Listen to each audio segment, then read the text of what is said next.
folks, and welcome to the Horror Corner.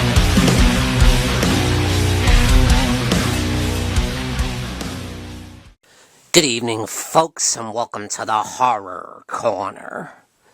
I'm your host, Sean Patrick Urshan, and this week we are counting down the top 15 Proto-Slasher films of all time. And that's short for prototype, of course. And these are the films that help mold and shape the slasher genre as we know it today. Without the films on this list, I believe we would not have had Halloween, or Nightmare on Elm Street, or Friday the 13th, or Child's Play, or Scream. So yeah, these are the films that paved the way.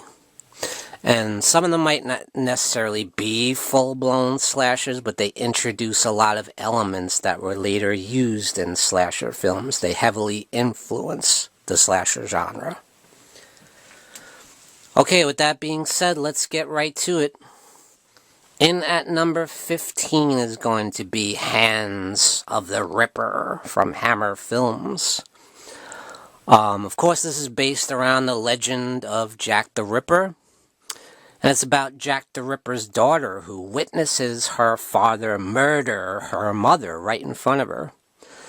And the evil ends up being passed on to her. And she becomes a brutal slasher killer herself. And I have to say, this has to be the bloodiest, goriest Hammer film of all time, I would think. You know, there's some pretty nasty kills in this one.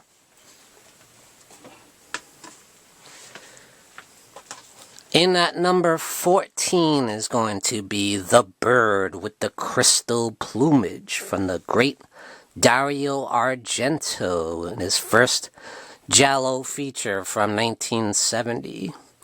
And like all Giallo films, it's heavily influenced by Alfred Hitchcock's works, of course, and of course the Giallo pulp novels. And I love the murder mystery element in this one. It's great. Of course, it's very, very stylish, as it is a Dario Argento film, of course. And it's also heavily influenced by Mario Bava's work, of course, in Blood and Black Lace. Probably my favorite scene in the film is when the killer is about to get the man's girlfriend, has her trapped in her apartment. And he's slashing through the door with a knife, and he's like whispering to her, taunting her, you know, I'm gonna get you, and all that type of stuff. And man, just the horror, the pure terror on her face and her demeanor is just terrifying. In at number 13 is Silent Night, Bloody Night from back in 1972.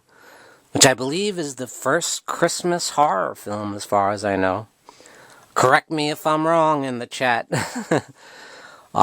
This also introduces some elements that were later featured in Black Christmas, believe it or not, from 1974. Yeah, it's kind of an inept film a little bit, the way it's shot. The editing is bad, you know, it looks really cheap. And I don't think it's ever really had a proper release that I can think of. But nevertheless, it introduces some interesting elements that would heavily influence the slasher genre, like the calls, the harassing phone calls coming from inside the house, you know, and you see the killer with the black gloves and the black clothes and all that. And there's some nasty kills in this too. Yeah, definitely an early Christmas slasher. Next up at number 12, we have The Spiral Staircase from way back in 1946, yes. From RKO Pictures, just a classic film. Amazing gothic tone and atmosphere. But it also introduces some heavy slasher elements. We see this woman being stalked by a killer, and he's like cloaked in black, you know, black trench coat, black fedora hat, you know, in the dark, in the shadows. And we see a scene where he's hiding in the closet, which is straight out of Black Christmas, we see that close-up of his eyeball, the psychotic eye, we see that several times throughout the film. And it just makes me think of Black Christmas so much. And, yeah, heavily influenced the slasher genre for sure. Great film. In at number 11 is going to be Blood Feast. This might surprise people that's on the list, from Herschel Gordon Lewis. Probably because people see it as strictly a gore film. And that might be true. But I think it also counts as a slasher film, in my opinion, from way back in 1963. From Herschel Gordon Lewis. It's about this cook who's preparing a big feast. And in doing so, he hunts down and murders these beautiful young women, stalks them and kills them with a hatchet. Actually, with a machete, so way before Jason Voorhees. He's picking them off one by one with a machete.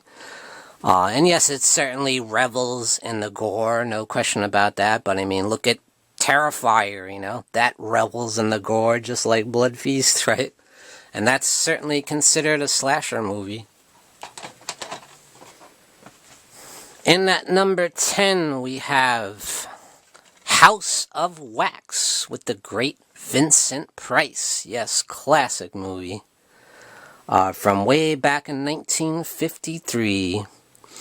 And yeah, this film has some heavy slasher elements. Vincent Price plays this guy who is a wax figure sculptor. And he makes a deal with this guy on the Wax Museum.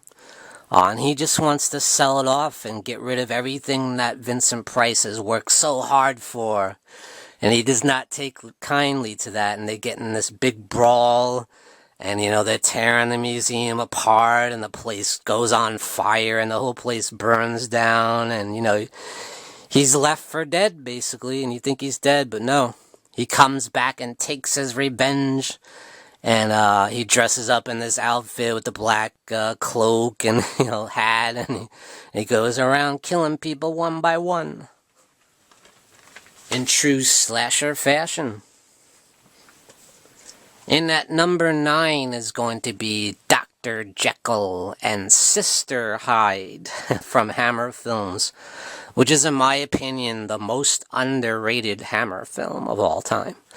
Absolutely love this film with Ralph Bates and Martine Beswick. And, yeah, a lot of people don't really think about the slasher elements when they think of this movie. It's more about the whole Dr. Jekyll story, which, they swapped the genders. Instead of Dr. Jekyll coming up with this potion and turning himself into a monster, he turns into a beautiful, sexy woman instead. And, but before that, he's going around like Jack the Ripper through the streets of London and picking off prostitutes one by one. And then once he turns into the woman continues the killing spree and slashes up more victims. So a lot of people miss that Jack the Ripper, slasher element, and it's pretty heavy duty, and there's some nasty kills. It's very violent,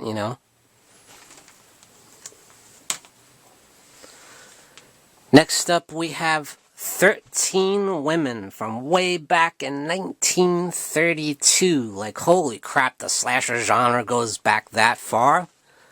I'm here to tell you, yes it does, because just watched this film, and man, I was blown away at how many elements of the slasher this film introduced.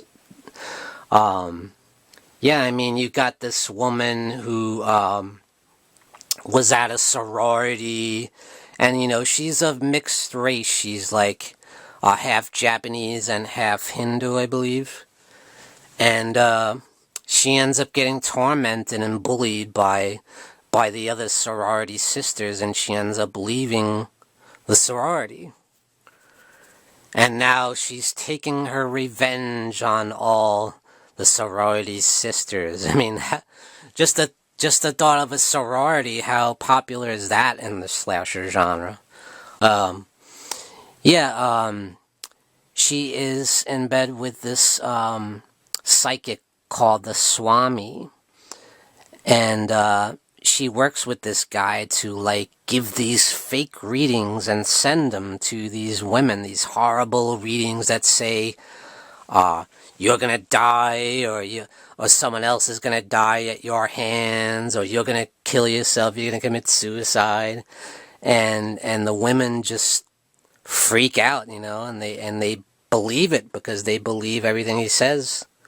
Because apparently, I guess he's a well-renowned psychic, and they end up kind of manifesting it, and they end up killing themselves in the end, and they end up killing someone else, or someone dies at their hand, because they kind of manifest it, because they believe everything that the Swami's telling them. So in a way, they get picked off one by one. It makes me think of Saw in a way, how this woman isn't actually physically killing her victims. She's just putting it in their mind and making them and influencing them to kill themselves off one by one. But it ends up being like a slasher because they all die in like crazy ways and horrible ways, going kind of by the signs of the zodiac in a way, It's very interesting. And the woman that plays the lead is like very, very charismatic, she just has this real evil eye. Beautiful woman, but she's like this vixen, this vampire almost, She has such a femme fatale quality about her. I love it. Another thing that brought a big smile to my face in 13 Women is when the killer is looking through the school yearbook, and she's crossing off the women that she's killed, one by one, with an X over their picture. And I couldn't help but think of Prom Night immediately. That came to mind. So yeah, I love that. And at number 7 is going to be A Bay of Blood from Mario Bava. Of course, you knew this was going to be on here. Because without this film, we wouldn't have Friday the 13th, that's for sure. We get a lot of atmosphere in the forest and people being chased through the forest and murdered, and brutal fashion. There's some real nasty kills. One guy gets a hatchet to the face, just like Friday 13th Part 2. And Friday 13th Part 2 actually completely ripped off one of the kills from this movie. The spear through the two lovers while they're in bed, that goes right through both of them. But yeah, just the atmosphere feels very Friday 13th. You got a woman, skinny dipping in the lake, and then she gets killed, I'd say this film influenced Friday 13th even more than Halloween did, Because they always claim that Friday 13th was supposed to be a Halloween ripoff, but I see even more A Bay of Blood in Friday 13th than I do Halloween, honestly. I mean, I think people think that because the fact that Jason is a silent killer and he's unstoppable, just like Michael Myers, but that wasn't until the sequel, really. The first one, Pamela Voorhees is a killer. She's not silent. And at number 6 is going to be one of my absolute favorites from the 70s, and that is Alice, Sweet Alice. Yes. We had the debut of young Brooke Shields in this incredibly atmospheric film. Man, such a creepy film, loaded with atmosphere and dread. And the killer has this terrifying, like, translucent mask that just sends chills down your spine. And yeah, it could be anybody behind that mask, you don't know. You just know that it's probably a female, maybe, But of course they introduce this character, Alice, who is the sister of, Brooke Shields' character. And Brooke Shields' character actually gets killed pretty early on, right in the church, believe it or not, as she's about to get her first Holy Communion. So heavy-duty religious elements in this film, too, that really make it different. And, man, very powerful stuff. But, yeah, awesome, awesome movie. It's some pretty brutal kills, too. Next up, of course, you knew this was going to be on the list. Black Christmas. Certainly heavily influenced Halloween big time. The holiday-themed slasher movie, And you had kind of one of the early final girls. I don't know if she's really a traditional final girl, but Jess is played brilliantly by Olivia Hussey. And you got Margot Kidder in there. Great cast. You got John Saxon. And man, the killer is just so incredibly creepy. You got him making those horrifying, harassing phone calls that he makes, which the police tap and find out the calls are coming from inside the house. And he's killing people from inside the sorority house. So once again, the sorority house is the theme of this Proto-Slasher film. Yeah, believe it or not, directed by Bob Clark, the same guy who directed A Christmas Story. And in at number 4 is certainly going to be one of the most influential Proto-Slasher films. And that is Peeping Tom, released in 1960. You guessed it, the same year as Psycho, and this actually came out a couple months before Psycho, and has a lot of the same elements that Psycho does. Although this film, I think, probably didn't do as well because there's a little bit more mature subject matter in this film, a lot of a sexual nature for sure, when you're dealing with the killer's killing off prostitutes, and he works as kind of a photographer for kind of a smut magazine, Not only that, but he does work as a professional film, producer, as a cameraman, So he is a professional Hollywood producer and cameraman. But on the side, he does some shady stuff, and he's filming his own film as well. And that's using the video of him killing people, while he's filming it. So he's actually filming himself killing these women, and the blade is inside the camera itself. So he grabs the leg of the tripod, and a blade comes out of it and stabs his victims with it. So very, very interesting weapon of choice. And next up we have, of course, the Texas Chainsaw Massacre from Tobe Hooper. Absolutely legendary film. One of the greatest horror films of all time. And definitely, I think, introduces a lot of the elements we know today in the slasher film, You've got the killer with the mask, with the bladed weapon. Not only do you have one killer, though, you have a whole family of maniacs. And of course, this film is completely filled with dread and horror, and it feels like it's one of the most brutal horror movies ever made, but you don't see any blood. And that's one of the great things about it. It's just the dread of the atmosphere that Tobe Hooper creates, just masterfully in this brilliant film. And of course, the Leatherface character is based on the real-life serial killer Ed Gein. Next up, we have Blood and Black Lace from the late, great Mario Bava, which I just think is like the ultimate giallo film, and I think it also sets up a lot of elements for the slasher. You got this faceless killer with the black cloak and the hat and the white mask, and he's got this nasty claw-bladed weapon. It's pretty sick, man.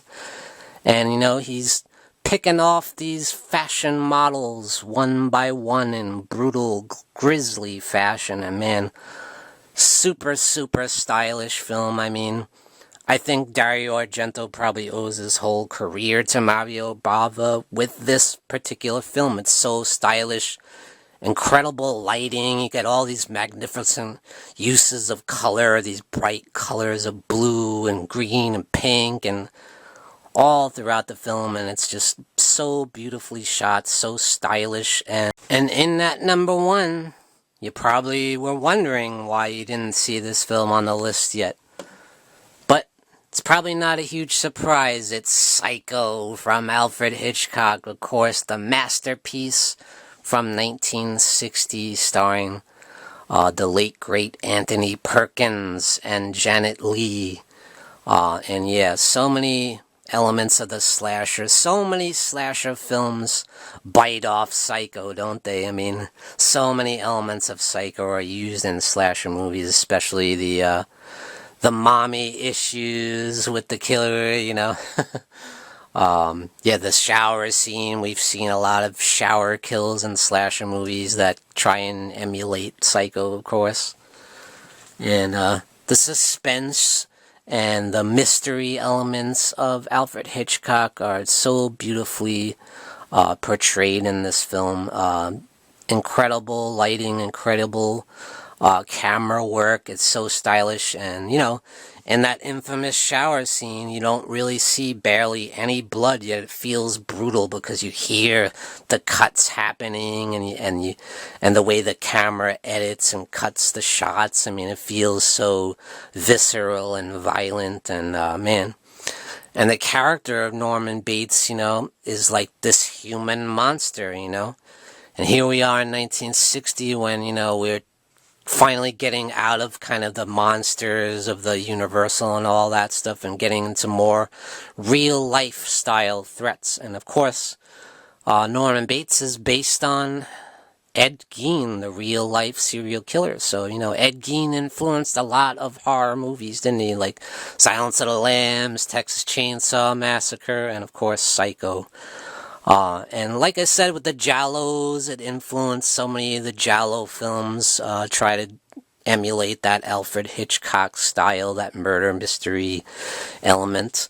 And of course the fact that, the lead actress is killed, halfway through the film, and that was just shocking, And you realize that it wasn't about this little subplot that she had going on where she steals the money from the bank and, she's going to move away with her boyfriend, and that's just not what the movie's about. It's about Norman Bates. Just a brilliant film, and yeah, that's it, guys. That's it for the top 15 Proto-Slashers. Yes, I love me a great slasher film, and I have a great respect for the films that help pave the way for what we know today as the slasher film. Yeah. Thank you guys for joining me, Sean Patrick Urshan, in the Horror Corner. Tune in and stay scared.